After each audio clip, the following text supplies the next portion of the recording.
Good morning, crime community. I'm here to read out about Aurora Lee.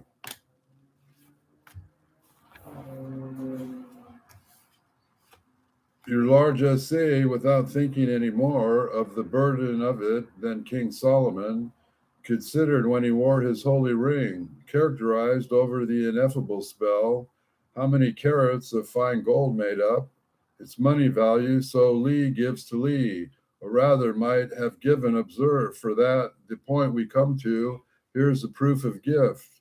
But here is no proof, sir, of acceptancy, but rather disproof.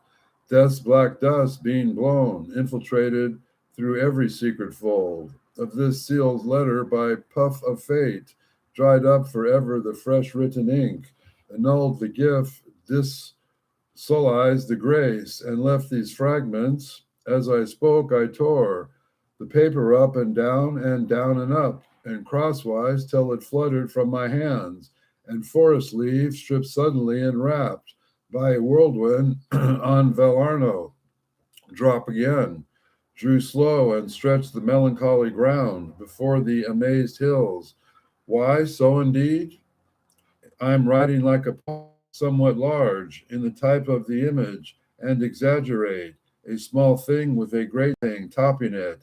But then I'm thinking how his eyes looked at his, with what despondent and surprised reproach. I think the tears were in them as he looked.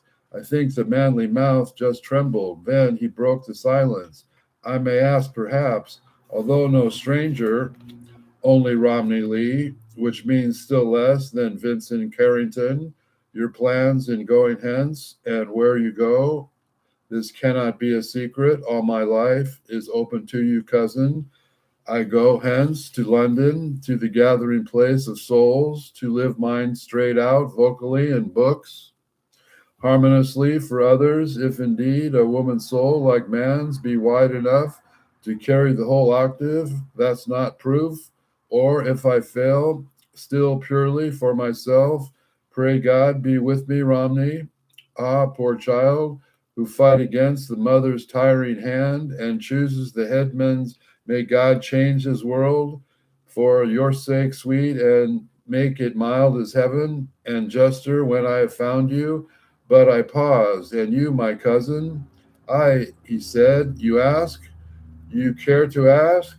Well, girls have curious minds, and fain would know the end of everything. Of cousins, therefore, with the rest, for me, Aurora, I've my work, and know my work, and have missing this year some personal hope, and must be aware the rather that I miss no reasonable duty while you sing your happy pastorals of the meads and trees. Bethink you, and I go to impress and prove, to stifle brains and deafened ears and stunned deaf, crushed dull with grief, that nature sings itself and needs no meditate poet, lute, or voice to make it vocal. While you ask of men, your audience, I may get their leave perhaps for hungry orphans to stay audibly.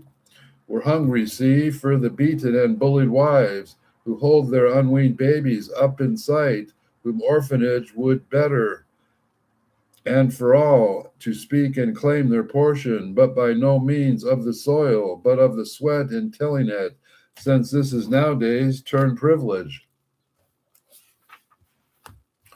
I have only God's course on us, and not man's. Such work I have for doing, elbow deep in social problems, as your tie, your rhymes, to draw my uses to cohere with needs, and bring the uneven world back to its round, or failing so much, fills up, bridge at least, to smoother issues, some abysmal cracks, and feuds of earth, intestine heats have made, to keep men separate, using sorry shifts of hospitals, awesome houses, infant homes, and other practical stuff of partial good. Your lovers of the beautiful and whole despise the system. I despise the scorn in yours, my cousin. Poets become such through scorning nothing. You decry for them the good of beauty sung and taught by them, while they respect your practical partial good, and being a part of beauty's itself, adieu. For God helps all the workers of this world, and singers shall have help of him not last. He smiled as men smile when they will not speak, because of something bitter in the thought, and still I fill his melancholy eyes like judgment on me. Is it 7 years since? If not, it 'twas pity or 'twas scorn, has made them so far reaching, yet judge it ye, and have it had to do with pity more than love, and scorn than hatred. I am used since then, and in other ways from equal men, but so even we let go hands, my cousin and I, and in between us rushed and torrent whirled, to blanch our faces like divided rocks, and bar for every mutual sight and sound, except through swirl and pray and all that roar.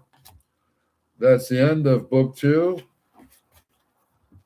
We will start maybe book 3 tomorrow. I'm not sure where I'm going. I have a lot of issues in my own life with proving provenance and whom I'm related to and who my family is. So we'll pray for peace, because there seems to be none. We pray for peace again. Have a nice day.